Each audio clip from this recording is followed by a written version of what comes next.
What's going on, people? Welcome back to Football Therapy. Yes, I shaved my face. I look like a newt. I always say that. I always look like some sort of teenage amphibian when I shave my face. And a lot of you are probably thinking, hey Jan, I don't like it, grow a beard. But guys, now and again you just want to shave, and I've done it. I'm sorry. Anyway, welcome back to Chelsea News, the daily series here on Football Therapy, blah, blah, blah, blah, blah, blah. Lots to talk about today. Lampard taking Chelsea coaches, signing Donny van de Beek. Not exclusively Chelsea news, but worth a mention. I also want to talk about Chelsea's Koundé discount in their headlines. Ooh la la, positive news there, boys and girls, ladies and gentlemen. And deadline day looms. Yes, we thought nothing could happen, but Spanish reports and MARCA and indeed other publications are saying Ousmane Dembele could happen before the window ends, which is pretty darn exciting, worrying, concerning, exhilarating, and whatever, all the rest. Anyway, lots to get into today. Boy, I need to get a tan. Help me get to 2,000 likes on this video, please. That would be very kind of you. You're all welcome to subscribe, of course. Should you subscribe, make sure the bell notifications icon is turned on. Right, let's start with Frank Lampard. As time of recording, Everton still not announced Frank Lampard as their new manager, though we are to believe it's pretty much done. It's been done as of yesterday, and he's made his first signing in a Donny van de Beek loan at Everton, which is very exciting. But that's not massively related to Chelsea news. I'm a huge Lampard fan. I'm excited about it. I want to talk about it. But granted, you've probably come here for stuff related to Chelsea Football Club. This is Frank Lampard, of course, loves Chelsea, but understandably, he's out for himself and he wants to do the best he can. He wants coaches. He's now, interestingly, we've spoken about this before. He's not going for his favoured number 2 or his previously favoured number 2. Should we get a little bit more light on here? Oh, that's less light. Jody Morris, that was his man, you know, Derby, Chelsea, not interested in that. But he does want Joe Edwards and Anthony Barry. Matt Law has reported on this. Ideally, he'd like both. We're just going to take all our staff away. Maybe he thinks, Chelsea, you can deal with it, man. You got loads of money. Help me out. Come on, guys, come join me. I understand Chelsea probably want to help Frank Lampard, but they're not going to let him have both of their coaches. Personally, I don't know much about Joe Edwards, apart from him being really highly rated by Chelsea Football Club. And what I know about Anthony Barry, the other coach, is that he's worked wonders since he arrived at Chelsea. Of course, well, if we're going to attribute this to him, but we're assuming he's largely involved with the set pieces. We've since become so much better at defending set pieces since he arrived under Frank Lampard's staff, and of course then Thomas Tuchel, but more evidently, much better at scoring set pieces. I think we're joint top of the Premier League for goals scored at corners. We don't want to let that go. I understand why Frank Lampard wants him to, sure, and it's a sensible move from Frank Lampard. Also being linked to Steve Holland. I'd much prefer you get Steve Holland, who, by the way, is an amazing assistant coach. The last time Chelsea had Steve Holland, we won the Premier League. Steve Holland left after Conte's first year. Literally, he's won Premier Leagues with different managers at Chelsea. Amazing coach. Of course, the number 2 to Gareth Southgate at England at the moment. I'd love it if he goes to Everton and supports Frank. So, even if if Lampard takes one of our coaches, it's frustrating, but ultimately it's their decision to go. Obviously, they're not just products that can be moved around. They would have to ask Chelsea to be released to go work with Frank, and should they want to do that, I guess Chelsea would have to let one of them go, not both, hopefully. Tuchel would probably, to a degree, want to give Frank Lampard his blessing, because obviously he's always paid a tribute to Lampard's work in the Champions League, having a perfect group stage, essentially building most of his team that won Tuchel the Champions League. Frank takes no credit for that, and nor he should, but he brought through Mason, Reece James, he really wanted to bring in Thiago Silva and Ben Chilwell. They've all been so important for Tuchel's success. So there's a respect there, a mutual respect. And if he thinks, okay, well, I can pay that back a little bit by, giving you these coaches, maybe he'll want to do that. So that is a possibility to consider. And I'm just noticing how I've got no sun on my face and I'm white as a ghost, and this lighting isn't helping me. So anyway, that's Frank Lampard, and we're going to move on to the next part of the video. We're going to save Ousmane Dembele last, because that's pretty wild. But I'm going to read you a quick article here, or cite a few words from Football.London's article on Jules Koundé, who of course we're looking to sign in the summer. He's agreed terms with Chelsea. He wanted to come to Chelsea in the summer. He himself was very upset and vocalised how he was upset, how that move fell through. So I'm going to quote here from the article. The Blues reportedly failed in their attempts to acquire the talented French international last summer after deciding not to trigger the £68 million release clause. That's because Chelsea thought they had a deal with Sevilla, and everyone did, both clubs and the player, and then Sevilla changed their mind last minute. Again, I think it's because Chelsea sold Zuma and they thought they could take advantage of us. Chelsea said no. That's speculation, of course, from me. Trevor Chalobah came through, fortunately, and we entered a position of strength again.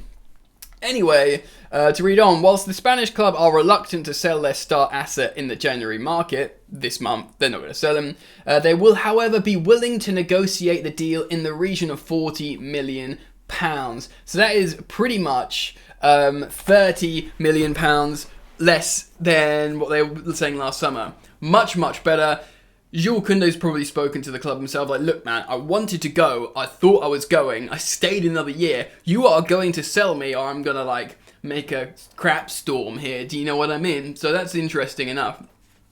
Jules Kounde is a really important signing for Chelsea, I think, and I'm basing that off the fact how he's a really important target and seemingly a Thomas Tuchel target, to use the TTT alliteration, and I think it's important that we do sign him, especially because I think it's likely both Andreas Christensen and Cesar Azpilicueta goes, and I think he'd be a good replacement for Cesar Azpilicueta in terms of player profile, stylistic, same sort of physique, height, likes to play slightly wide in the centre-backs, can play as a sort of full-back as well, and it does look like we're going to play a back four a little bit more.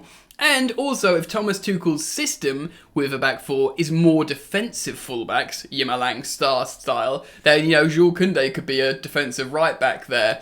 And this could be a rotational option when you don't have Chilwell and James available. Just putting it out there, sounds appropriate to me. And also, there's reports coming out saying Andreas Christensen is Bayern Munich's biggest and main target for the summer. I think they've probably accepted Niklas Süle as going. Another target for Chelsea that we've reported on here, reflecting on headlines here on Chelsea News. And Andreas Christensen does look like he's done at Chelsea. It will be interesting to see if he's rotated back in the side. Obviously, the reports are, and what Thomas Tuchel said is, he tested positive, so therefore he's not been featuring. But I do wonder sometimes if they're just using that as an excuse because Tuchel was putting public pressure on him, saying he said he needs to agree, he needs to sign up. He said he's a Chelsea boy, and he's publicly put pressure on him. Seemingly it's not worked, and I think Andreas Christensen is out the door. I'm not even hating on him. He's from the academy. He's done well. He's played in important moments for us. If he wants to go, he wants to go. I don't think he's done us dirty particularly. I think it's just one of those things. I won't have any particular romance for him, but go and do your thing if you want to go.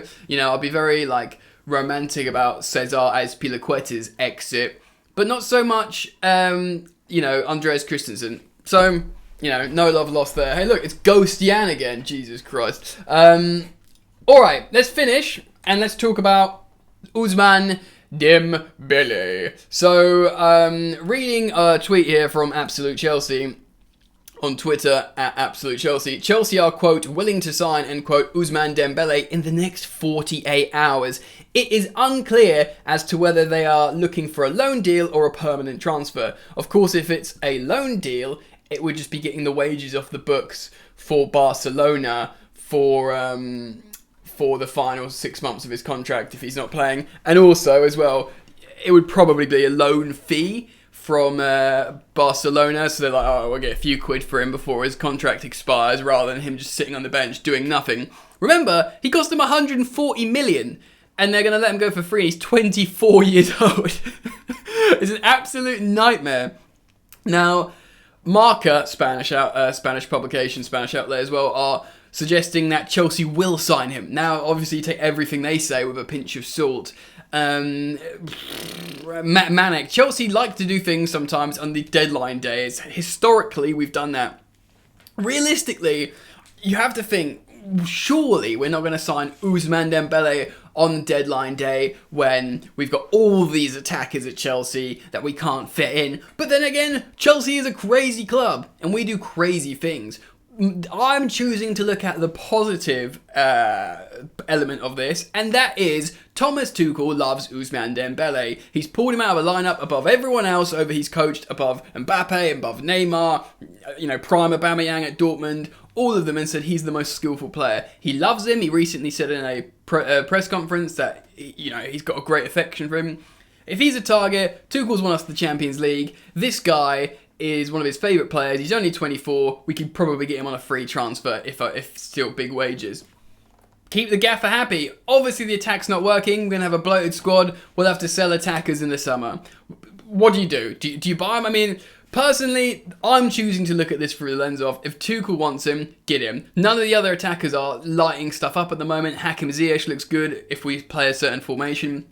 As much as I have affection for all these attackers, emotionally in terms of how they've been at Chelsea and dedication, maybe apart from Lukaku for obvious reasons, you got to score goals, man. Chelsea want to win the Premier League, you need to score goals. And if Tuchel, he's inherited all these attackers apart from Lukaku, and even Lukaku, it was offered to him. He didn't say, I want Lukaku. They were like, okay, do you want this £100 million striker because you're not scoring goals? He just went, yes please, and that was it. Do you know what I mean? This would be a legitimate, I would love this player. I've won you the Champions League. Can you get me this player who I adore? He's only 24 years old and his contract's out, so it'll be a good investment. You got to think of it like that, guys. So that's it. That's that. And it's pretty wild. I just literally, I can't sort out the lighting on my camera, so I'm just going to have to look like a ghost. So boys, girls, ladies and gentlemen, let me know what you think. Ousmane Dembele to Chelsea. Would you take him in the coming hours? Of course, what I'd urge you to do at this point is absolutely keep it locked. Make sure you have the bell notifications icon switched on when you subscribe, because we're nearing deadline day tomorrow, and all news and headlines I'll be reacting to and giving my commentary to. So it's a good opportunity for you guys to catch the news quickly on the go if you use YouTube Mobile or whatever. Just making sure you've subscribed. And thank you for everyone who liked the video. It's a great way of showing your support to the content. Please do that. And I'll see you very soon. So keep it locked. Enjoy the football. Peace. So tough with that bad boy tuck. I'ma get it how I'm living, I'ma walk the walk. Outline my lines, I rap through thought. Body bag the verse, outlined in chalk. In my life seen trouble, hustle on the double. Silence on the trigger like my pick got a muzzle. Yo chick like to guzzle, bad boy stay in trouble. I only love this paper, sorry I don't. I laugh me baby.